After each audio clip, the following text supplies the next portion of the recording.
a consulting firm specializing in regional economic analysis, innovation, and industry clusters.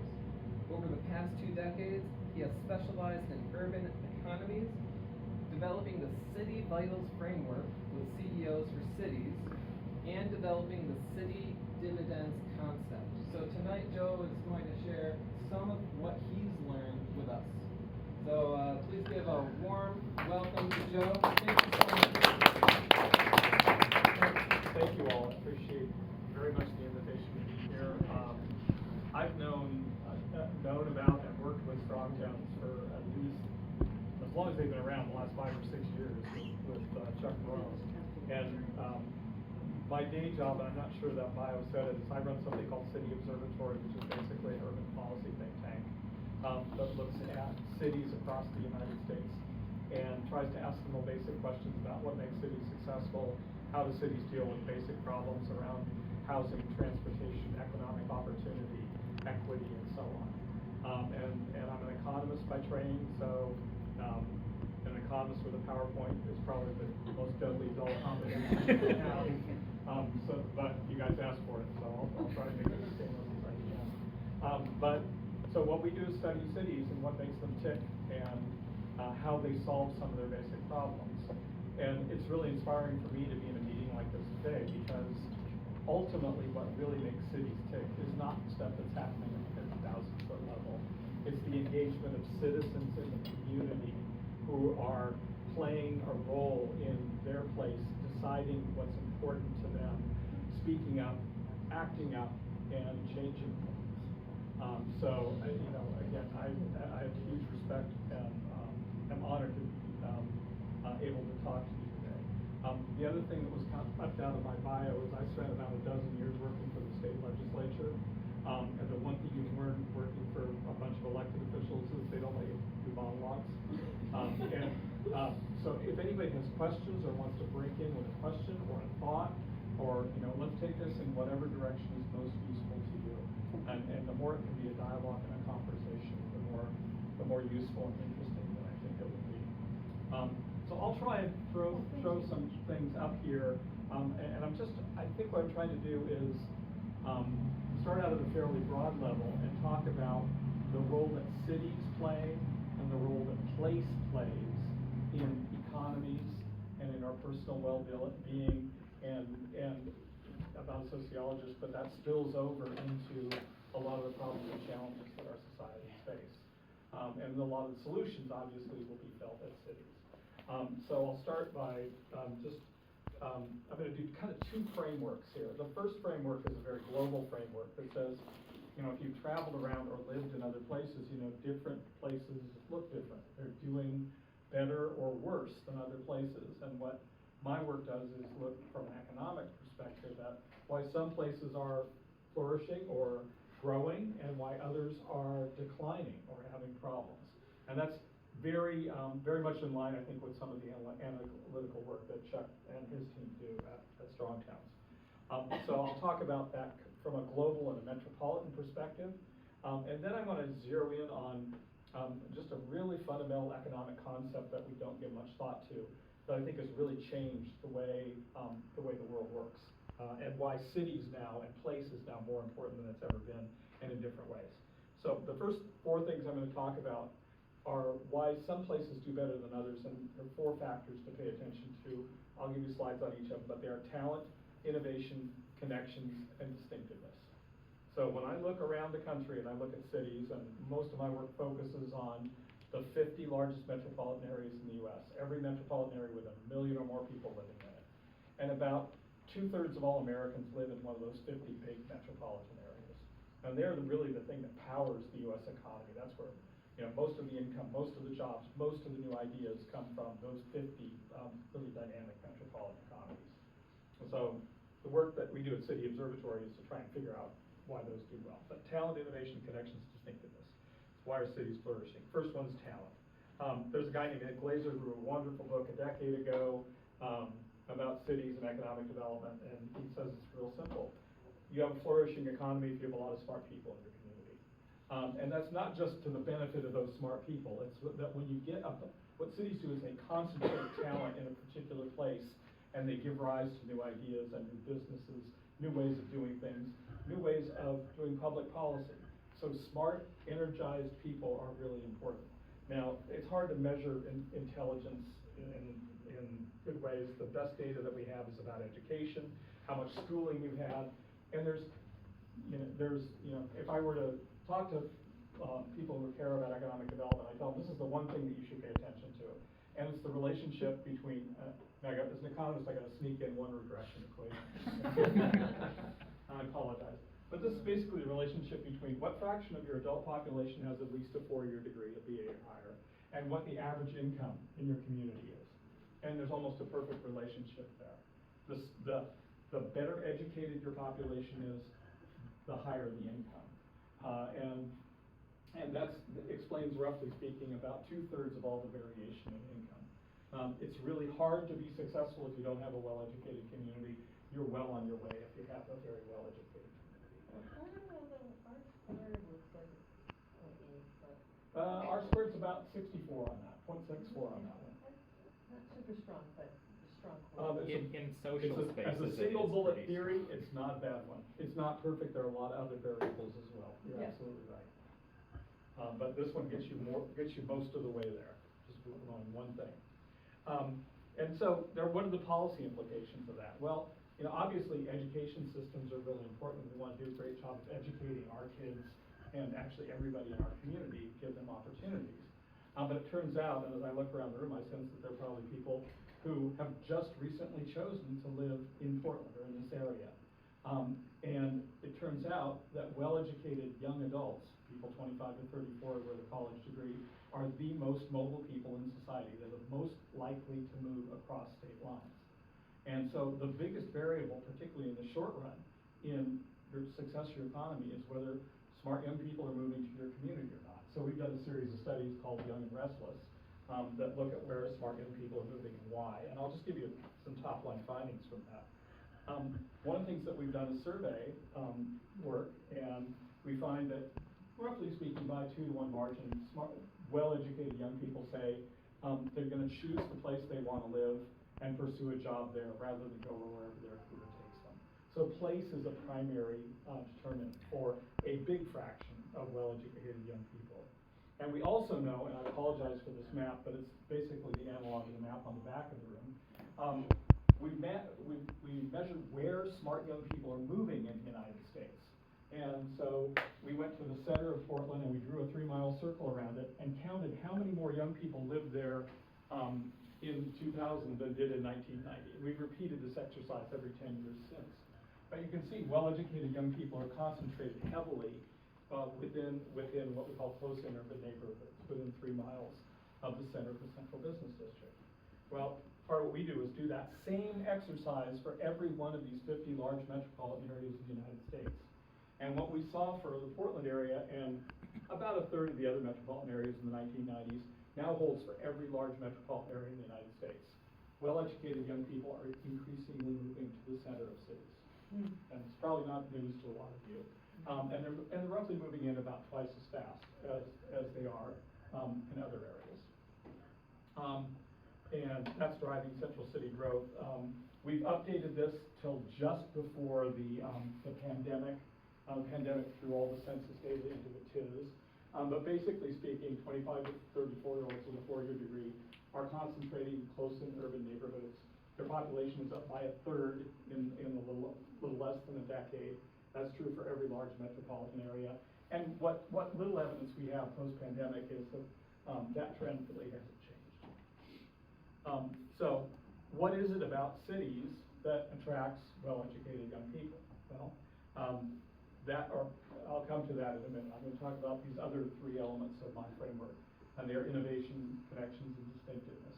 So innovation, why smart people are important generally is they give rise to new ideas propel the economy. Just to give you some numbers for Portland does really well on a lot of innovation measures. We have more small businesses per capita than most of those large metropolitan areas. A high fraction of people are self-employed.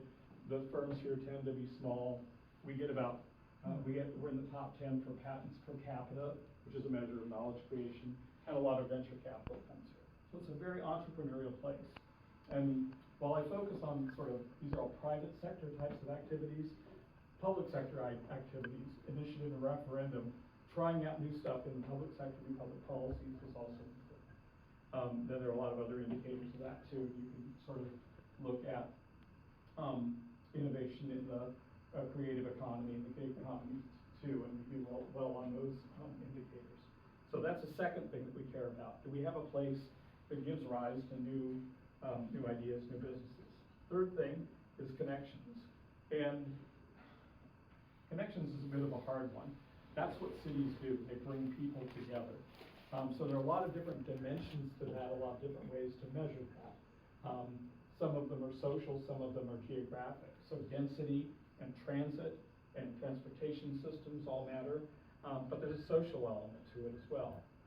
But just to take the density one for example, one of the things that Portland does really well on, and this is the universe of those 50 large metropolitan areas in the US, is we have about the third or fourth lowest, fifth lowest average commute distance in the United States. People tend to live closer to their jobs here in the Portland metropolitan area than almost everywhere else. The median is about 9 miles. It's about 6.5 miles here. And we also drive less than the average American too. And we've done the analysis to look at the difference in the amount of time and money people spend driving in Portland compared to the average metropolitan area. And when we did this study, which was a few years back, the average American drove about 25 miles per person per day. The average Portland resident drove about 20 miles per person per day. So a difference of, in this case, it was 24.3. But when you look at how that influences spending, what that means is residents in Portland spend, roughly speaking, $1 billion a year less on cars and gasoline than they would if they drove as much as the average American. And that may seem like just sort of an interesting tidbit, but what that means is residents in this area have that much more money to spend on everything else that they want to spend on. So it turns out to be economic development. And one of the things that manifests itself in is the number of restaurants per capita here. We have the second highest number of restaurants per capita of any large metropolitan area in the US.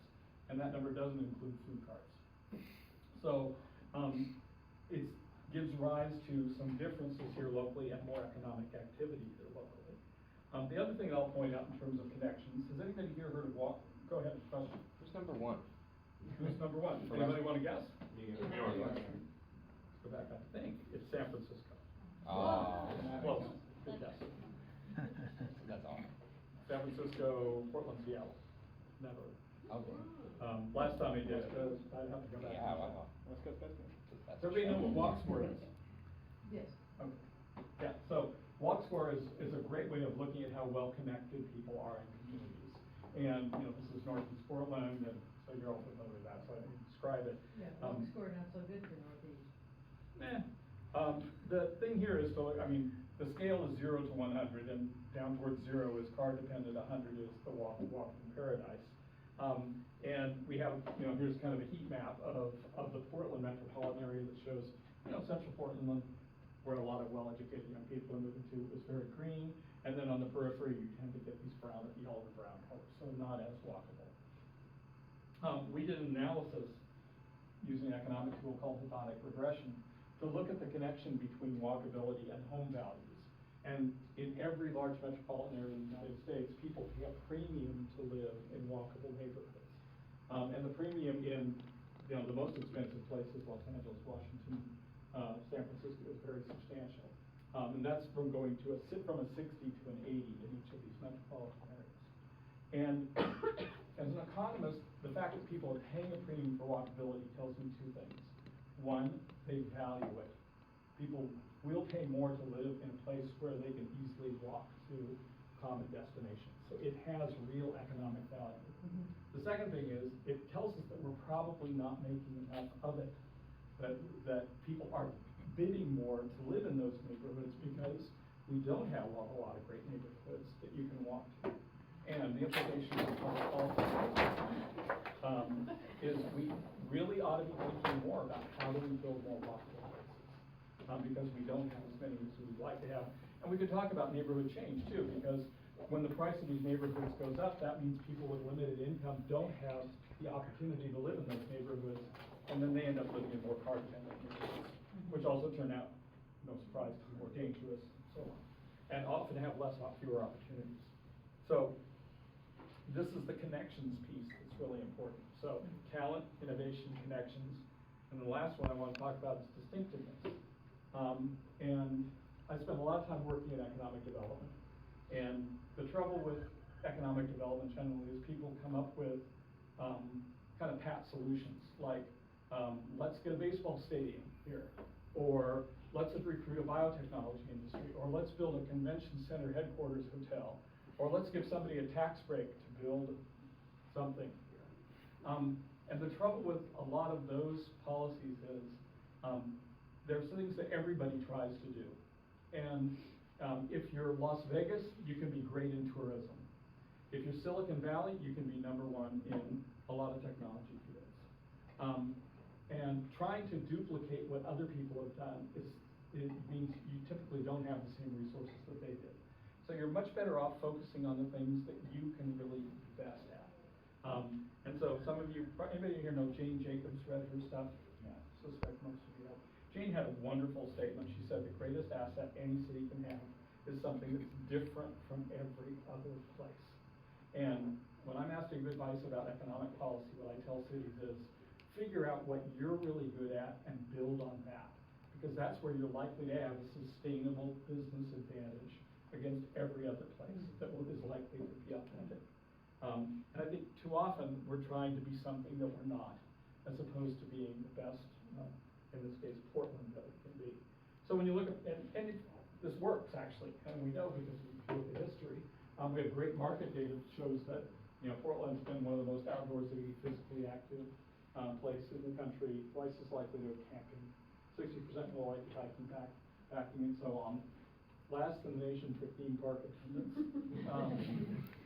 and lowest for sedentary lifestyles according to the health data. And that's been true for a long time. Well, again, aside from winning bets in a bar, what might that be useful for?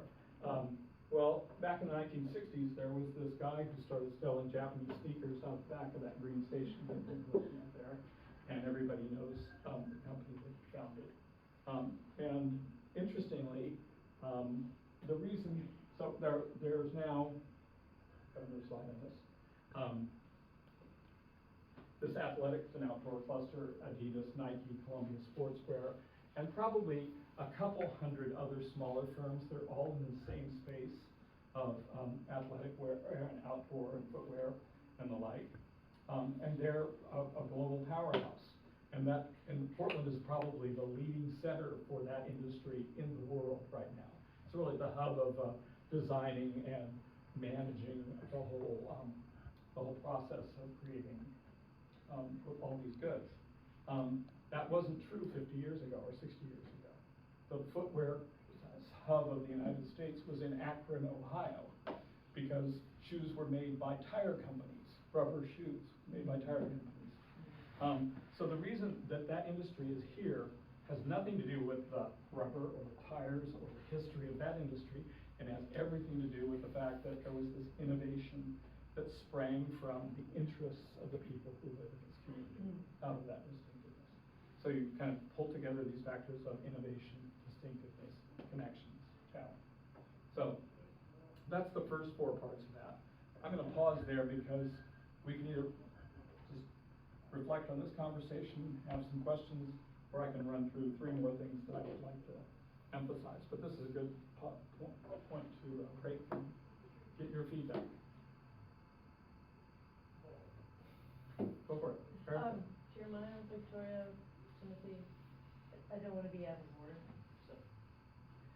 so I really appreciate your comments, especially around the discovery section of it, because the distinctiveness about this community, I hadn't really thought about Nike in that way before, but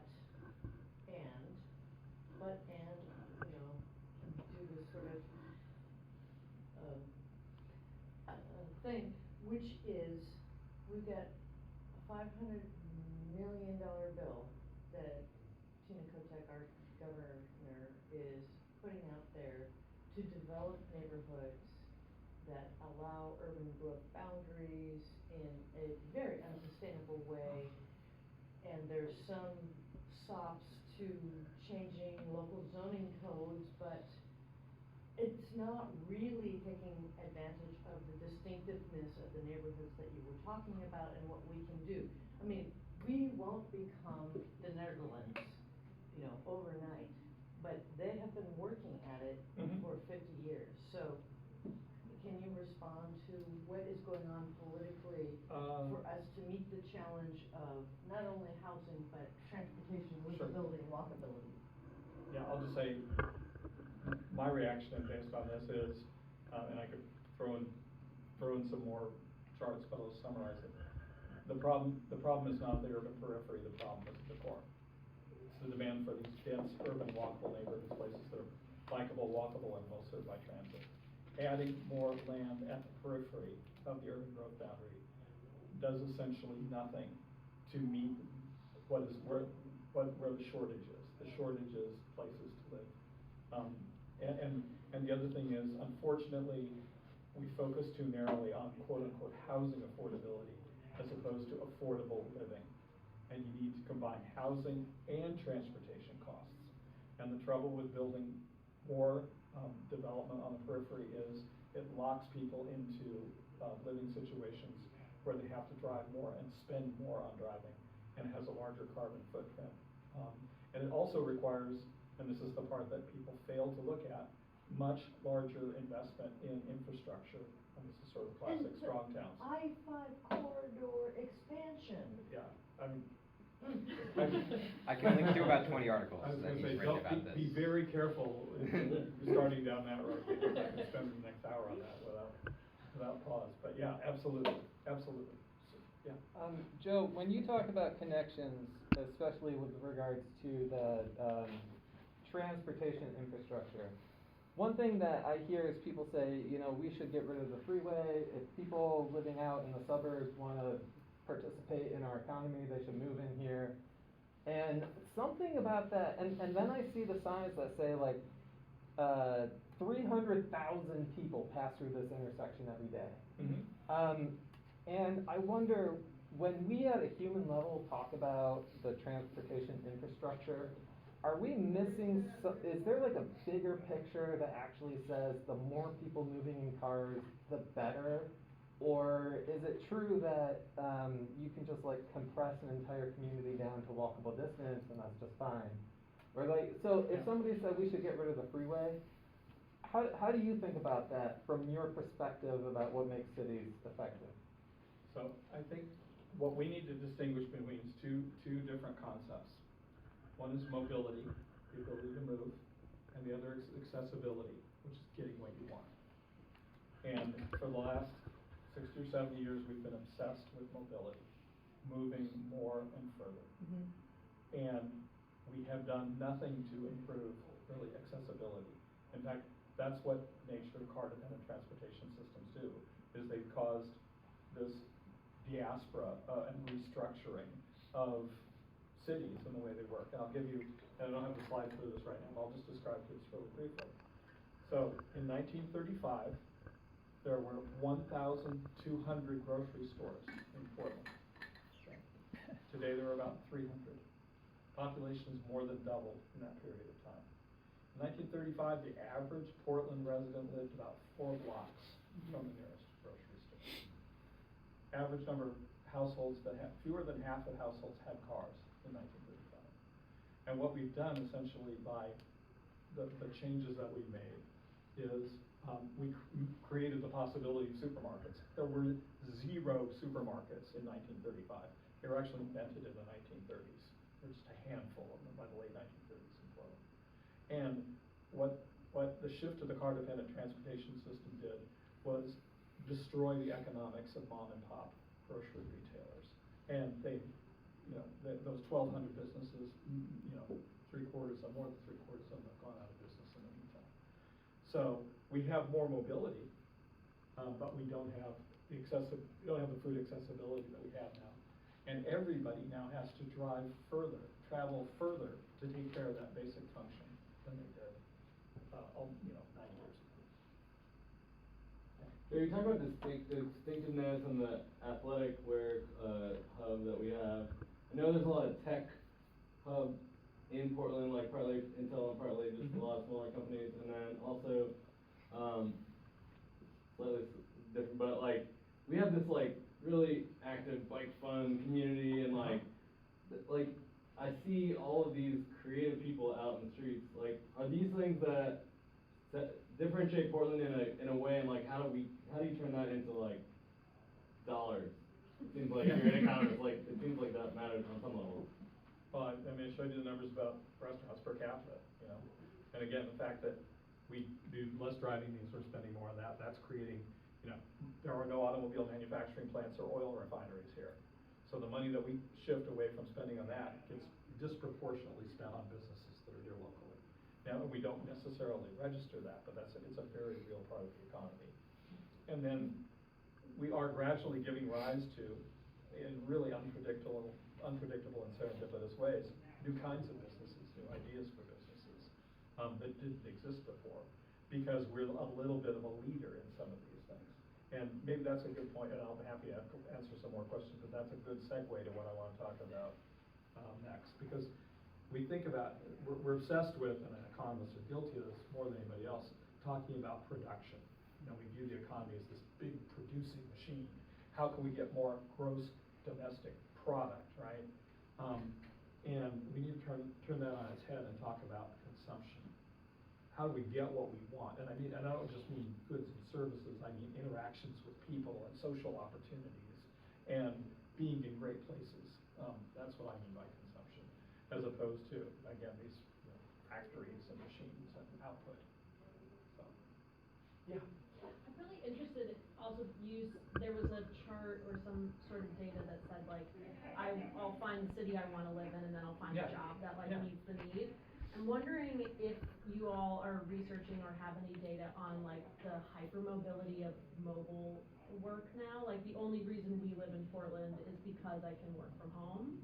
And that's the experience of a lot of my friends who have ended up moving to Portland. So I'm wondering if like you're researching that now. That's actually the perfect segue to this question, right? Because like I'm a plant. Previously we've been like, well, if I want to be involved in this production activity, then I have to be in this town where it is. And if that goes away, then what does matter, right? Okay. Yeah. Well, it turns out, and I kind of previewed this earlier, smart young people moving to the center of cities, what are they moving for? What are the advantages of cities that attract them? And we think we have some theories about that. Some of it has to do with like again, what I'm saying, the connections part of bikeable, walkable, transit-served, dense, interesting, and diverse. And I think there are 3 other things that I would emphasize that, from an economic standpoint, are really important. That comes from the advantages of consumption. But that data has changed. Beg pardon? That data has changed post-pandemic. Oregon's losing population. In a little bit in the aggregate, and again, what I'm paying attention to are more the demographic patterns in individual demographic groups. But the best evidence we have, and again, this is inference from national stuff. Again, looking at the patterns across cities in the U.S. So let me walk through this and we'll cycle back to that question, because I think in the post-pandemic world, these things all become more important than they were in the past. And I'll just toss this up here. This is the difference between the amount of money that we spend in stores and the amount of money that we spend in restaurants. And this has been going on for a long, long time. But we spend a lot more time on experiences. Think about a restaurant. It's where you're not just getting food, but you're having an experience. And less in retail stores, which is about getting stuff. Same thing with all of our food expenditures. It used to be that we spent more money on food at home. Now we spend more on away from home. That's a pre-pandemic number. I think it's actually gone up since then. So city advantage number 1 is cities create wealth by offering variety. There are more different things to do and experience. And consumers, this is a really interesting thing when you look about consumption, how it's changed in the last 100 years or so. All our measures of consumption activity have become very much more balkanized, disaggregated. We consume more different stuff than we used to. There used to be a single dominant household type that consumed this many cars and this many boxes of breakfast cereal and this many cartons of milk. Now there's much wider range of housing types, much greater racial and ethnic diversity, unfortunately more income inequality. So households are consuming different stuff, and people with higher levels of income also consume more different things. And the demand for variety is increasing. There are about 3 times as many different products in your average supermarket today. But what cities do is cities give people more choices. And here's just one way of measuring that. Here's how many restaurants there are within the center of town. There are 3,000 restaurants within a mile of Times Square, almost 700 in the center of Chicago, 400 in Portland, 300 there. You go to suburban town, fewer and fewer and fewer. So the first thing that cities do is they give you a tremendous variety of things you can do. And people you can experience, and experience those things with. So that's the first important thing. And particularly when you look qualitatively at ethnic restaurants. So we have measures of how many ethnic restaurants there are per 100 fast food restaurants in San Francisco. It's almost 1 to 1. In Cincinnati and Kansas City, not so many ethnic restaurants. Second advantage is convenience. Cities by definition are dense. There are lots of people in a small place. That means on average you're closer to other things. So this is the accessibility point I was talking about. Cities bring you closer to this wider variety of things. Economists, time is money. And convenience has real economic value. You spend less time going to get something and bringing it home, less time searching for it as well. And we have some data on that. Third one, because I want to wrap this up, third advantage is discovery. And I think this may, in many respects, be the most important one. Because our standard economic model assumes that we already know exactly what it is that we want, and we're just going to go out and get the best deal we can on it.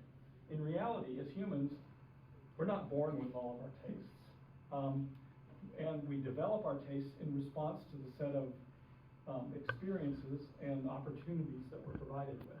And what cities do, and this is a good thing for some people and a really challenging thing for others, is presents them with different sets of choices.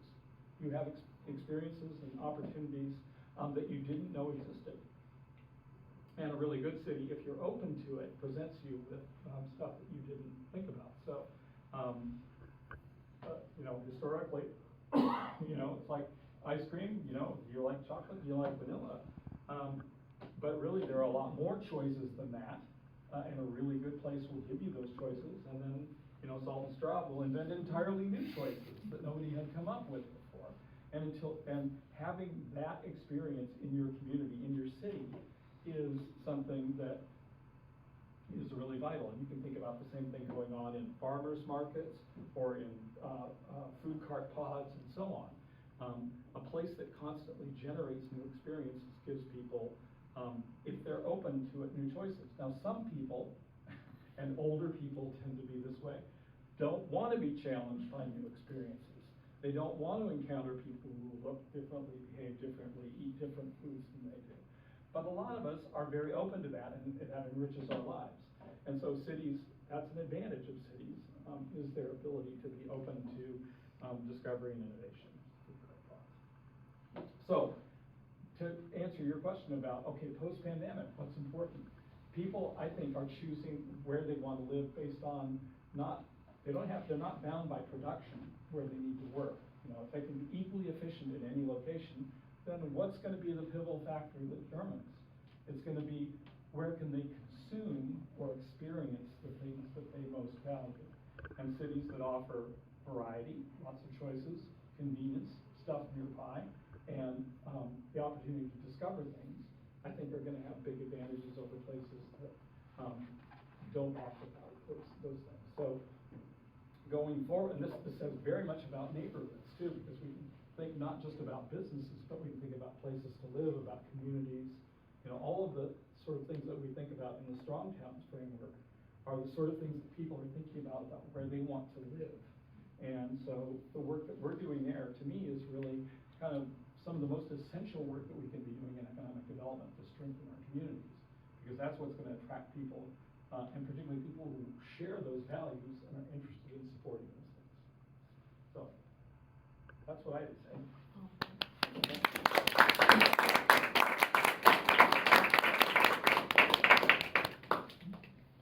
Thanks, Joe. And I have a few follow-up questions for you, if you don't mind. Not at all. Do a little Q&A up here. Okay. So clearly you know all about Strong Towns, and clearly you've been thinking about this for a lot longer than Strong Towns has existed, which means you've been thinking about this a lot longer than like the rest of us in this room combined. So we're really grateful for you to come and share your experience with us. And my first question for you is, based on like you kind of watching Strong Towns be created and start its advocacy, do you have any thoughts about what the most useful thing that Strong Towns has done so far might be? Or what do you, when you look at Strong Towns, what do you love? I think the fact that it integrates so many different perspectives, I think, you know, and Chuck has his book, Confessions of a Recovering Engineer. Anyone read that?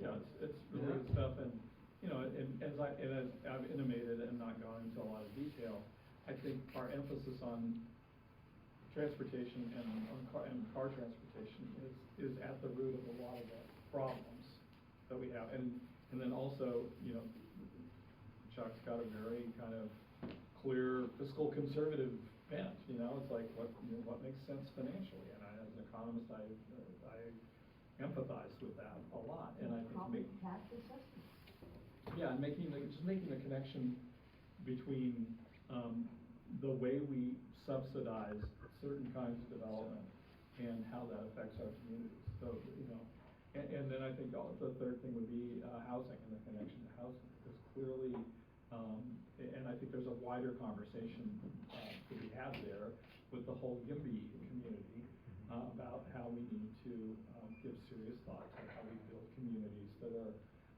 inclusive and affordable, and do that in the Strong Towns framework. That's doing that not just as kind of a social service, but as a way of building, you know, stronger neighborhoods, stronger, more diverse neighborhoods. Yeah, thank you. And then my next question is kind of the flip side. When you look at the Strong Towns movement, where do you feel a little caution? Is there anything that you think we should be thinking about a little more, or thinking about a little differently from your perspective? You know, I'd say on 98% of stuff, I think I'm in complete agreement. There are two things where I might have sort of just a slightly very almost inconsequential difference of opinion. I think, and I've had this conversation with Chuck a number of times, I think he's too focused on incremental development. And I think, believe me, I think, you know, ADUs, missing middle housing are really, really important things to do, but they're not, frankly, they're not enough. I wrote a piece for City Observatory called, You're Gonna Need a Bigger Boat. You know, you remember Jaws, and the shark comes out of the water, it's much more enormous. I mean, we need to do those things in housing, but we also need to be open to disincremental development. That if you think about a single lot, it doesn't go from single family to duplex to fourplex to 12plex to tower.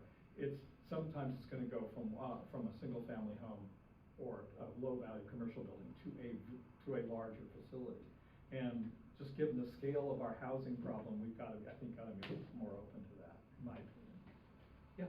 I'm sorry, there's actually a project just a block up the road on Thurman that was a single family home with an attached garage that is now going to be a 24 unit apartment building that are 400 square feet to 500 square feet with like no windows. It makes no sense. I mean, I get that we need to think more about building the missing middle, but that seems to not be a very a good way to approach this. Well, I think. And they're gonna charge the $400 a month, the $400 square foot, a studio, $1,200 Yeah. at market rate. And So I'm just And I enraged think by the it. reason we run into that problem is because it's so hard to develop larger buildings, that we have actually a shortage of Right. space to build The apartments. zoning code. And the reason that you can get away with charging $1,200 for a windowless, 400 square foot is because we haven't built enough of that housing. And then there are a lot of other issues here, we could probably talk about single stair or point of access blocks and building codes. But I think, in a lot of cases, and I look over at, for example, Central East Side, and there's a building, Grand and Belmont, right at the, east end of the Morrison Bridge. That building is half as tall as the developer proposed, because the design review people thought, hey, that's out of scale with that neighborhood. And my reaction was, given the cost, given the amount of money that we've spent on building infrastructure there, how well served it is, how central it is, we ought to be getting as much housing on that particular site as we possibly can. And I think we will, in many cases, look back, 5 and 10 and 50 years from now and go, why did we build such a small building on this, really valuable and centrally located and accessible location? You said there was and again, I want to stress, this is not like a, civil war with Chuck. It's just a difference of opinion and emphasis on what the mix needs to be. And So I you think missing said there middle was is a good. second thing that Yeah, a second bone to pick? Yeah, everybody's seen the Urban 3 analysis on the value per acre that, central cities have very high value per acre and Walmarts have low value per acre. That's absolutely true. I don't know what you do with that. It doesn't necessarily have a policy implication. And my reaction to it is, that if you look at the balance sheet of a company, usually in a given private sector company, there's only one division in the company that makes any money, accounts receivable, right? Everybody else is a cost center that you have to spend money on. Well, it's not like you double the accounts receivable of a department and double your revenue. And all of which is to say, I think you have to look deeper at what are the things your community does to create value. And what creates value in central business districts is dense, diverse, walkable, So again, this is not a difference of, opinion about the facts. It's just what's the policy implication and where should our emphasis be? So, Sam, sorry to interject again, but what is your opinion on SB 1537? Which one's that? is. Remind me what SB Is going to be. 1537. Blowing up urban growth boundaries? Yeah. Terrible. I mean, I mean, it's just 1/4, like 1/4 square mile per other cities. It doesn't even affect Portland. Like, there's some other stuff in there. Even in those communities, it's a really bad idea, because what it's going to mean is that those communities with their tiny public service budgets, from a Strong Towns perspective, are gonna have to spend money running roads, water lines, sewer lines, and other public services out to the periphery of their area. And one of the things the governor's requiring is, well, some percentage of that has to be quote unquote affordable housing. Well, again, affordability isn't just the rent, it's the embedded transportation expenses that are associated with Which that. is And not. telling low and moderate income households that they ought to live on the periphery of the urban growth boundary when there is no transit, when it's not very accessible, is essentially loading them with additional transportation costs. That's not where we should be building. And in fact, it actually says if accessible in the bill. Yeah. So that they don't Whatever. guarantee that it would be built out for that urban growth. Yeah. Sorry, I'll shut up now, Sam, sorry. So I've got one more question for Joe, and then we're going to kind of switch into an open conversation. So our last question for you, Joe, is, first we talked about what you loved the most about Strong Towns, then we talked about what some of your concerns were. My next question is, do you have any suggestions for the next steps, for things that you think this group here should do to help Portland be a more productive, more strong city? Well, I'm gonna indulge my one sort of pet interest here. First of all, I would say, and we haven't spent a lot of time talking about it, except maybe in this last couple of questions, I think housing is a very big deal. I think that's the thing that we desperately need to pay attention to, is how do we get more housing built? Because there's still, and we make terrific progress, with the residential infill policy, but I think there's much more to be done there. And there are still, strong NIMBY forces in neighborhood associations throughout the city. So I think that's one of the things where the Strong Towns folks can lend their support. The other one is, and it's number 2 on your litany of 5 points. So just to clarify, you think Strong Towns needs to have more of a role in like helping neighborhood associations be less NIMBY? Yeah, you should. I mean, it's just, you show up. You Cool. told me all the neighborhoods that you're with. Showing up at your neighborhood. Get meeting and involved say, in your neighborhood hey, association. I think we should have this building here in this neighborhood, so there are more opportunities for people to live, and that it will help us hold down the increase in rents. The world is run by those who show up, so that's really important. And then the other one is, and I wrote it down on my notes here, end highway expansions.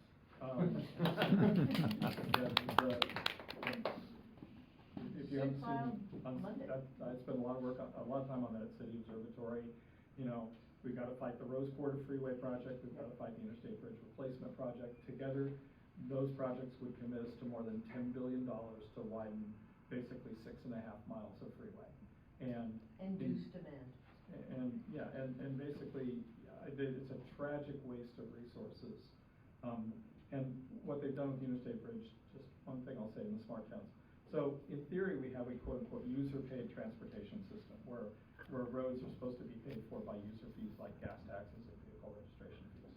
Your state legislature voted to take $1 billion out of the state general fund, the money that we use to pay for schools, for healthcare, for housing, and everything else, and to put that into the Interstate Bridge Replacement project, to subsidize people from Clark County to drive to Oregon, shop and work. Mm-hmm. It's absolutely antithetical to everything I think that Strong Town stands for. So what I heard you say was, you want to see us out there fighting for housing and ending freeway expansion. Yeah. All right. Yeah. Well, let's give Joe a round of applause.